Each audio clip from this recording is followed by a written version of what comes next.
Welcome to By the Numbers. Now, this particular program is designed to better inform our viewers when it comes to the finances. And it's not necessarily just the finances of a municipality. It's different variations, whether it's a town department. Maybe it might be the state budget when that comes out. Again, just to give you a general idea as to how things come to be, even give you an idea as to some of the folks who are in the two communities in positions when it comes to putting together the annual budgets for town meeting. Now, we also invite stakeholders from both communities that we serve, both in Whitman and in Hanson, and let them give us kind of a perspective, a little bit of inside baseball as to what it is that they do, and how we end up seeing the final product, again, like the behind the scenes, pulling the curtain back so you can get an understanding, a better understanding as to the work that goes into financing a community or a department, or what the state does when it ends up giving local aid to the communities. Now today, our guest, we have a special guest. He is from the Hanson Finance Committee. He is the chairman. We have Mr. Kevin Sullivan, sir. Kevin, thanks for having me. Welcome to the program. Good to be here. For folks who don't know you in Whitman, Sure. because I'm sure folks in Hanson know who you are, tell us a little bit about yourself. So actually, I was born and raised in Whitman. So grew up there, Whitman Hanson, class of '99. I left and went to the Naval Academy in Annapolis. Graduated there in 2004 with a degree in political science. God bless you. I did 7 years active duty service in the Navy. My wife and I traveled all over, lived in Newport, Rhode Island, San Diego, California, Ingleside, Texas, a couple of Middle Eastern deployments. When we were ready to settle down and start having a family, my wife's from East Bridgewater. You know, I'm from Whitman, so we decided that there was no better place to settle down than back at home. So made our way back here in 2011, bought a house in Hanson. So, what made you just get up one day and go, you know, I think I want to be somebody who is serving on a board or a committee, and you end up on the finance committee? How did that come to be? So it was one of those things that, I was a relatively new father, new into the town again, wanted a way to sort of better the town, give back to the communities that had given so much to me. So I decided to get involved, asked around, talked to a couple people, knew that there was an open spot in the finance committee. Happened to get lucky and sit down with Charlie Mann, the previous moderator. Mm-hmm. Had some long discussions with him, and he eventually appointed me to the open seat. So that was in 2011. And it was just a general wanting to give back, want to do something for the community, get involved as part of the Hanson community. Is that the board that you find yourself on, or do you serve on other committees from time to time too? So that was the one that drew me in right from the very beginning. Mm-hmm. It's a pretty involved process, as those who have served on the finance or in any sort of committee know. It takes up a lot of the time. So I did a stint from 2011 to 2014 with the last year as chairman. Needed to take a little bit of a break from sort of involvement, so I stepped away for 2 years and then came back in 2016 back to the finance committee. I love the finance committee. It was, it always called to me. It had the biggest impact. You're involved daily with all the departments. You're working hand in hand. It's a real team effort, so that's what really drew me back to the finance committee. What was it like handling your first couple of budget processes and sitting down and looking at real numbers and getting numbers in from the state? What was that like? It's a very interesting process because the numbers, they're either slow to give you the numbers and you're sort of using a lot of placeholders or fillers, or you get the numbers and they're not what you want. And so you realize the struggles that come across a small town, like Whitman or Hanson. We are relatively small towns.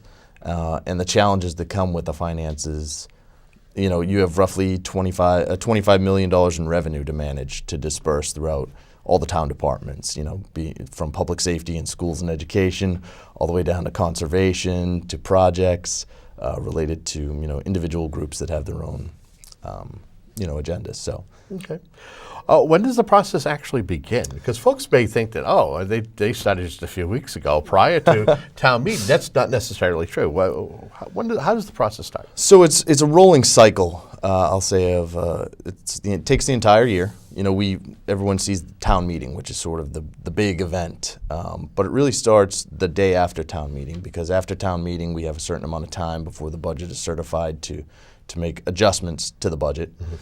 We slow down through the summer. We meet usually maybe once a month because we're still available for reserve fund transfers. We have the purse strings for the reserve fund. Different departments can come to us if there's a relative emergent need that wasn't planned for in the budget. They come to us. Then it's we start into the fall, and you're into the October town meeting and the preparations for that. I would say the real height of the budget season kicks off usually first of the year is when we really start getting deep down into the numbers, because the town departments have submitted the budgets usually to the town administrator by December, and the town administrator and the town accountant have had a chance to start looking at it and seeing where those numbers fall out.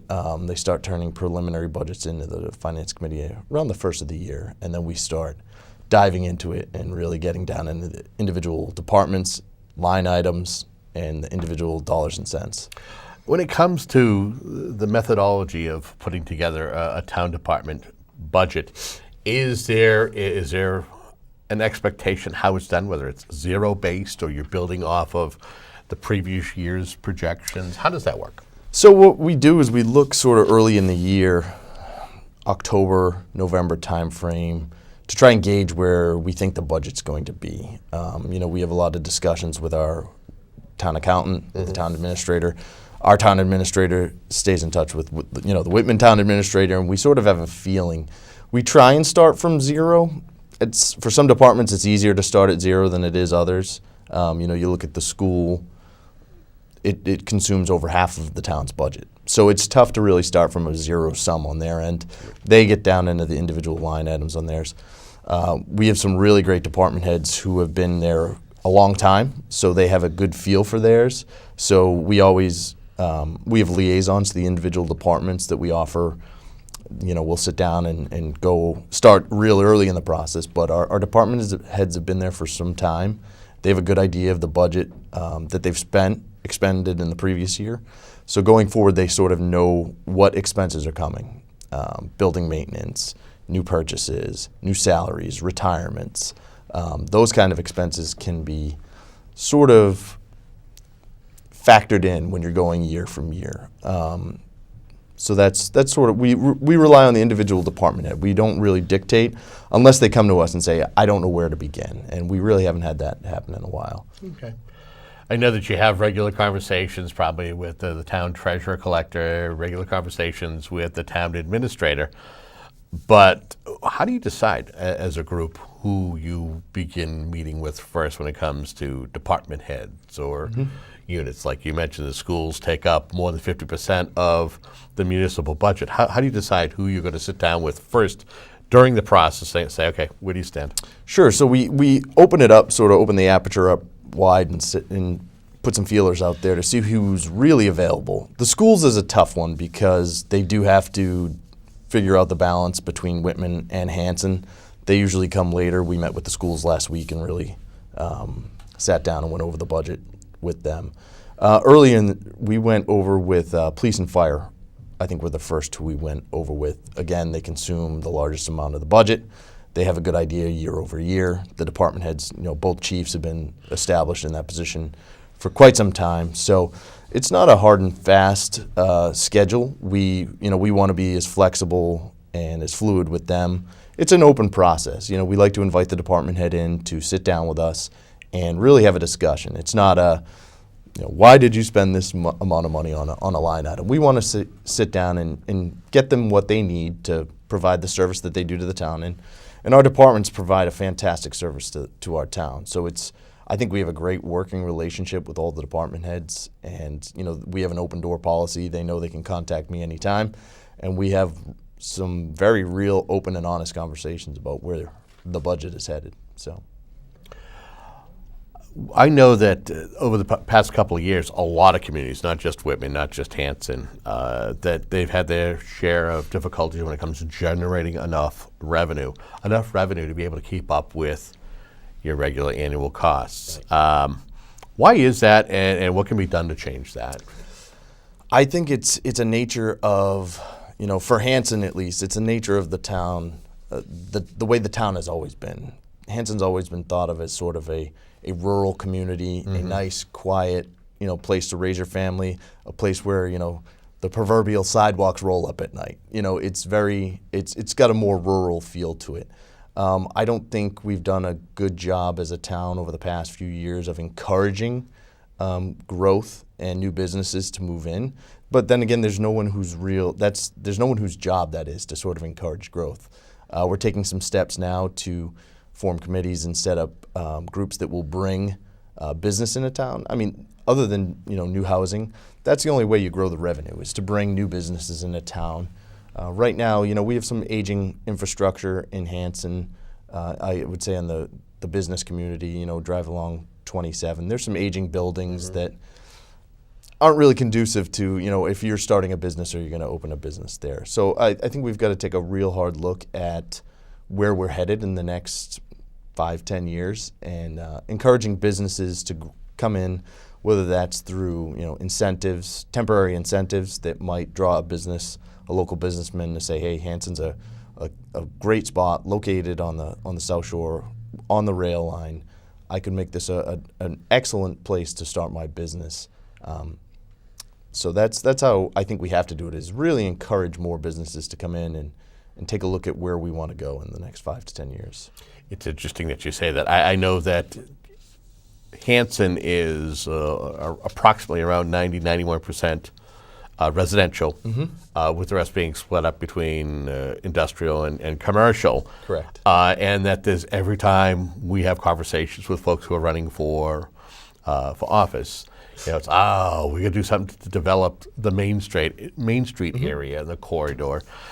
Give me your thoughts on. I'm sure you hear those conversations all the time. Sure. What are your thoughts when you hear those conversations? I think it's a noble goal, but I won't say promises of politicians, but when you really get down into the numbers, like you just said, 91% residential.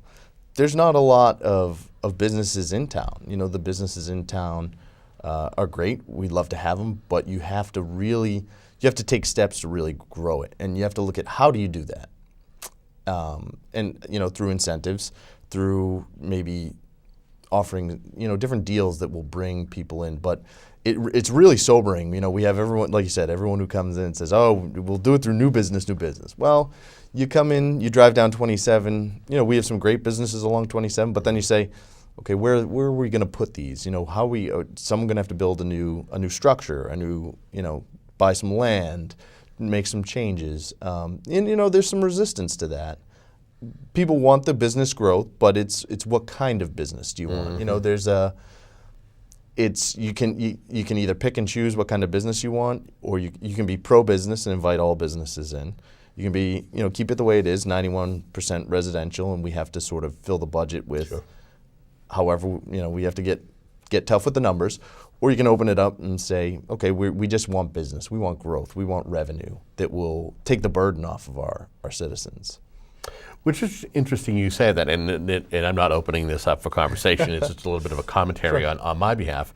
Looking at the two communities, there was an opportunity for a new industry when we talk marijuana, and we're talking recreational marijuana, and in both communities chose to put the vote to the citizens after the 2016 ballot and say, what do you want? And the voters in both communities said, no, we don't want it. So in a sense, I mean, there was an opportunity, but residents, as you said, I think it kind of supports what you just said, is that folks are, they pick and choose what they want. And so when they say, we don't have enough revenue, well, you got to kind of look in your own backyard and go, well, this is what we decided, and this is what we have to stick to. Right, absolutely. Like you said, in this case, they had an opportunity to pick and choose what type of revenue you wanted to generate, and ultimately, it's the will of the people. That's the beauty of our system of government. That's why we like to live where we live and do what we do. but it's, if you restrict a certain source of revenue, or if you're going to restrict the businesses that you're going to allow in there, you have to. You suffer the consequences. I hate to say suffer; it seems like an extreme word, but you deal with the consequences of shutting down a certain avenue of business that would generate revenue for the town, that would go to schools, that would ease the burden on having to support, what percentage of the budget has to go to the schools. So it's a challenge. It's definitely a challenge. So that's that's where we're headed, I think, in the next couple of years. Let's talk a little bit about the school district budget. We've mentioned it a couple times early on here, and it does take up a significant amount now. You do have it's a shared entity where it's you don't have the school system just solely that the town has to pay for, or I would think that the share of the financial pie would be greater. A lot of communities pay between 70 to 80% of whatever their municipal budget is towards maintaining a school system. With this, it's a little bit different. I think it's like a 51% split between Whitman and Hanson. I could be a little bit off on that percentage, but I know it's not as large. But we know that the annual assessments that are provided by the school district have grown over the past couple of years.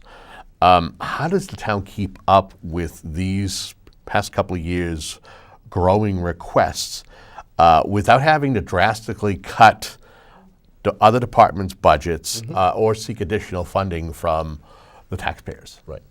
I think for us, I know in Hanson what's worked for us is just starting the conversation very early. Open, honest conversation, talking back and forth. We have a great relationship with the school committee.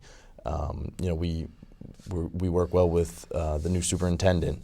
But I think it's about having the conversation early. There's a lot of tendency to want to hold that number and keep it secret, hold it close to the vest, and then if the town does that, then the school committee does that. We have the added challenge of working with Whitman.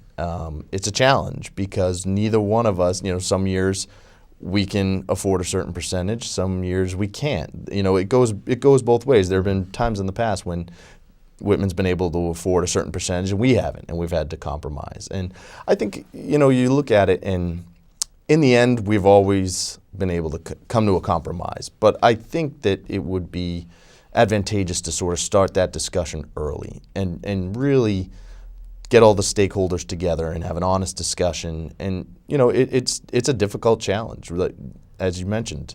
I think it's almost 50% of the budget. Like you said, and sometimes it's 70. We're in a much better place. We get a great value out of Whitman Hanson. We get a great value out of working, side by side with Whitman to make this happen. Our students are excelling across the board. They're going to some of the top colleges in the nation, and I just think it's about open and honest communication, and avoiding that. Let's keep it secret and work. Everyone thinks we're working in the dark on it. So, if I could throw something, we're talking about schools, and I know it's something that is mentioned a lot of times when it comes to the schools, but I think it's something that happens on the municipal side, and you can either confirm or deny it, and that is unfunded mandates.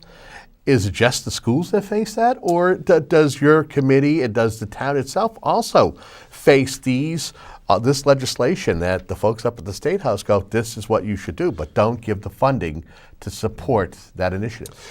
We are always challenged by mandates. I think in this case, the school system has the largest amount of mandates. I think they have $8 million in mandates. 5 of which are unfunded, $5 million in unfunded mandates from the state, which is a big number for two small towns to sort of figure out how to handle that. The school mandates are by far, I would say, the most sizable to deal with, and I think we're taking steps, and I think the school is taking steps to lower transportation costs. We have to bus some students out of district. They're paying a lot in transportation costs.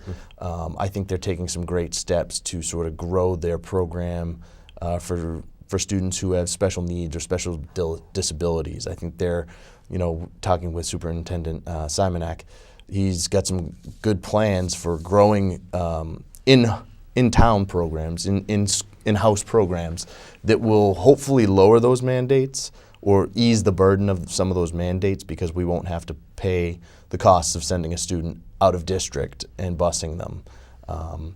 On the municipal side, we face some challenges with state funding. Roads are always one. The Chapter 90 funds, we want to keep our roads safe. We have great roads. Our team in Hanson does a great job on the roads, but it's never funded at the full percentage that the state says they're going to. So it's a challenge. It's not going to go away. The state is never going to come back and 100% fully fund these mandates. So it presents a challenge, but it's a one we're used to, I'll say. And year after year, we're still dealing with the same challenges. But we've been fortunate, to come together as a team and really work through them, I think. It's interesting you mentioned roads, because it's a lot of times that's what residents, voters care about. Property owners is like, when are you doing my road? And that's at any community. Anytime I speak to elected leaders, leaders in communities, they're like, yeah, that's when I have a constituent come up to me, the first thing they want to know is, when are you going to fix my road? When are you going to put sidewalks? And they care about that. That's probably one of their top priorities, other than the educational system and public safety. You're absolutely right. Our highway department does a great job. They have a small crew.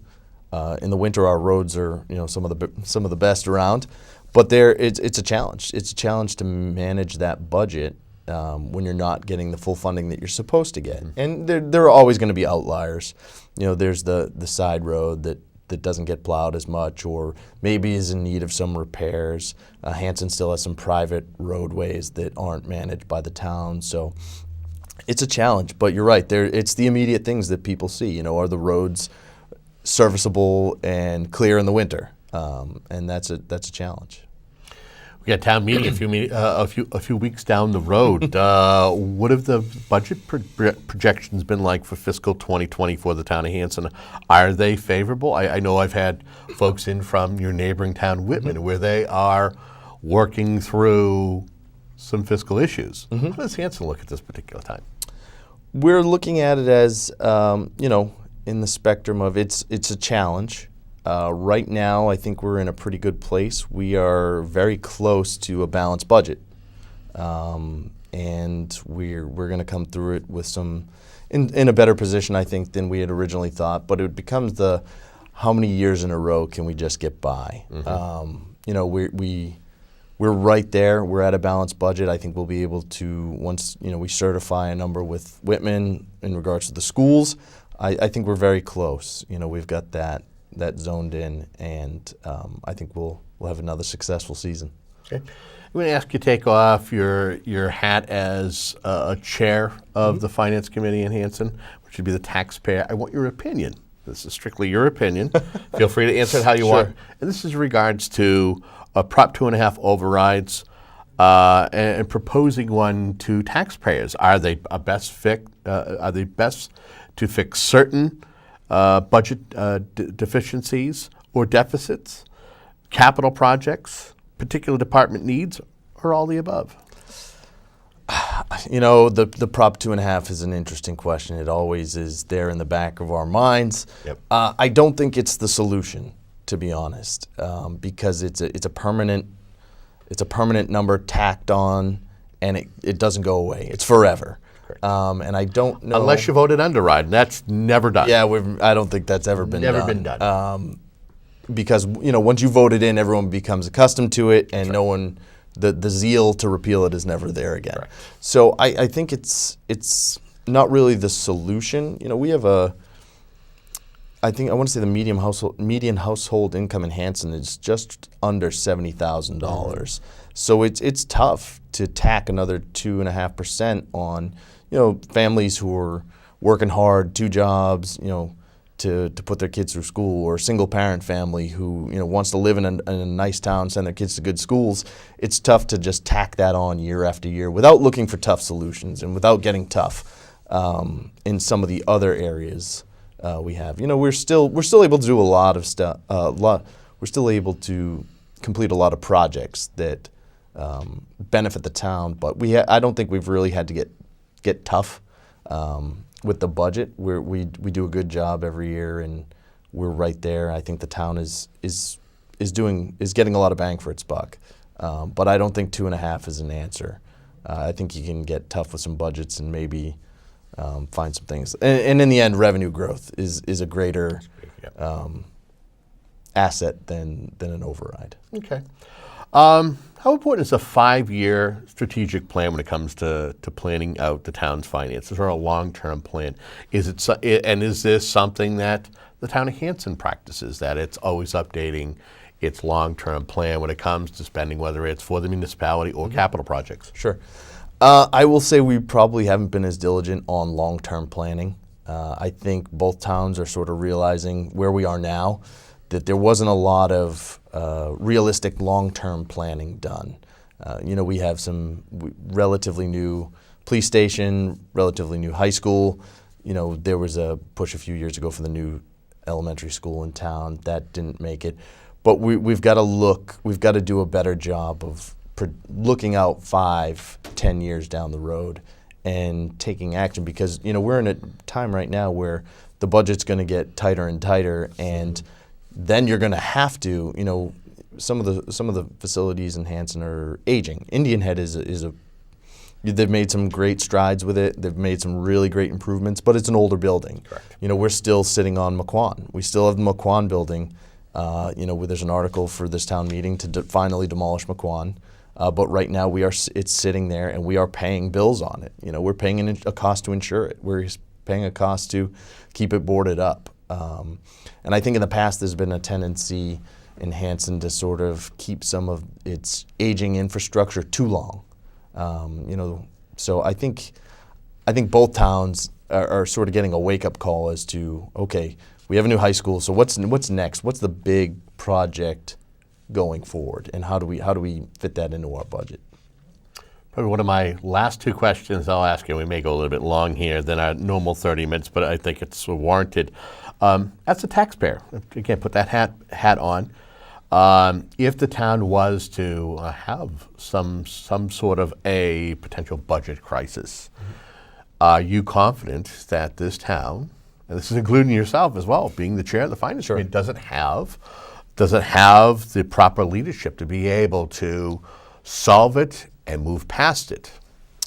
I think the people we have who are filling leadership positions in Hanson do a fantastic job across the board. They're volunteering, they're putting their time forward, they're putting their names forward. I think the lack of leadership comes from the rest of the populace. You see the same faces who want to be part of the boards and committees. I'd love to get some fresh faces up there. My own committee is short on members. I think there's value added from all the citizens of Hanson sort of chipping in. It's tough. Don't get me wrong. I have a demanding job. I'm still in the Navy Reserve.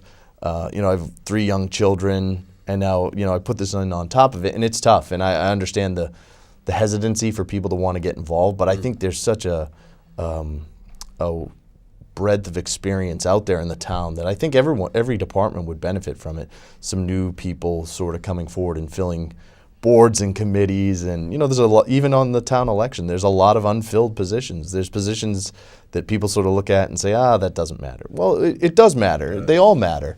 They all matter in town, and I think across Whitman and Hanson, there are positions that are unfilled, that someone's stepping up and saying, hey, you know what, it may seem insignificant to the whole town, but I have a chance to make a difference. I have a chance to make this town a better place to live. And I think for the most part, that's what people want. People want the town they live in to be better, than other towns. It sounds, a little odd to say, but it's true. I'm from Hanson. I want Hanson to be the best town in the area. And, it takes, I've actively pursued people to get involved and said, hey, I'd like you to, why don't you try this out? Why don't you run for office?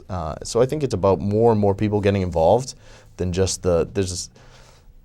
there tends to be a small portion of the population that sways everything. I mean, if you look at town meeting, I think we have about 10,000, give or take, citizens, and sometimes we can barely get 100. Yeah. We can barely get a quorum. Yeah, you probably at get town meeting. 6,000 registered voters, between 5 and 6, Yeah, right? I'm sorry, 6,000 registered voters. Registered voters. Well, no, you're probably right. Total as far as population's about 10,000. 10. Registered voters about 6. You're lucky if you got a quorum. If you get a little bit more than a quorum. Does that Right. sound about right? Oh yeah, no. We usually have to put town meeting on hold for 5 minutes while we give people a chance to get there, and you see people with their cell phones texting, saying, "Come on, we need you up here." Yeah. Stop And- watching and it at home.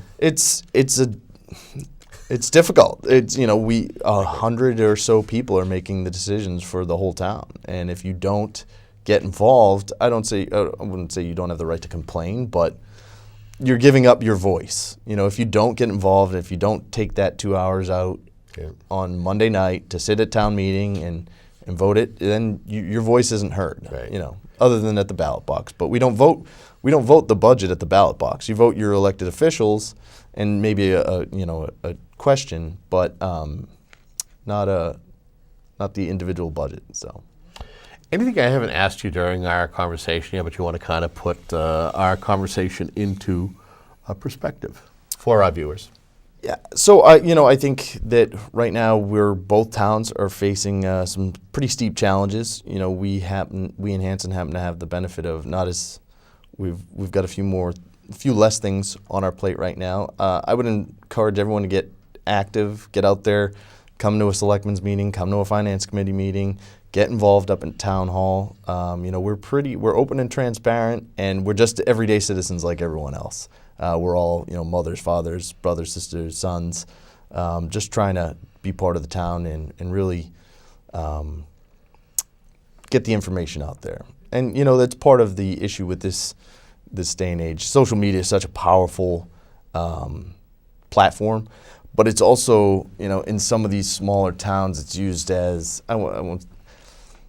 Propaganda machine? Yeah, it's a propaganda machine. There's a lot of propaganda out there, and there's people who, I won't say fall for it, but they buy into the propaganda. There's certain elements in town who want to use these platforms as their own bully pulpit, and that's their platform, and they're entitled to their opinion and how they want the town to go. But it can be detrimental, I think, to getting the town to where we want it to be, because everyone wants it to be a better place. Everyone's should be pushing for that same goal, or if not, it's debatable. But I think we've got to be careful with social media and who you're listening to on social media and what aspects you're buying into.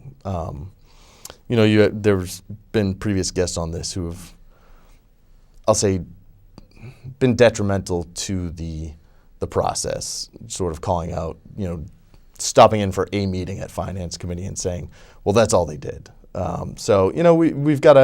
We're open, we're honest, we're transparent, we're happy to have anyone who wants to come up and sit in and view a meeting. And I think the more people who get involved, the better chance we have of making this work together. I want to thank you not only for being here on this program, but also your service to the country. Thank you very much. And I want to thank you for tuning into this particular program, as Whitman Hanson Community Access has gone to great lengths to make sure that we get some folks, at least we try to get a nice round cross-section of individuals, stakeholders, to voice, not only their expertise, but maybe their thoughts on certain situations. And we ask you that if, there are guests, if there's conversations you want to see on this program, or maybe questions that you'd like to have put to our future guests, info@WHCA.tv is the best way to do so. And until the next program, please have a good day.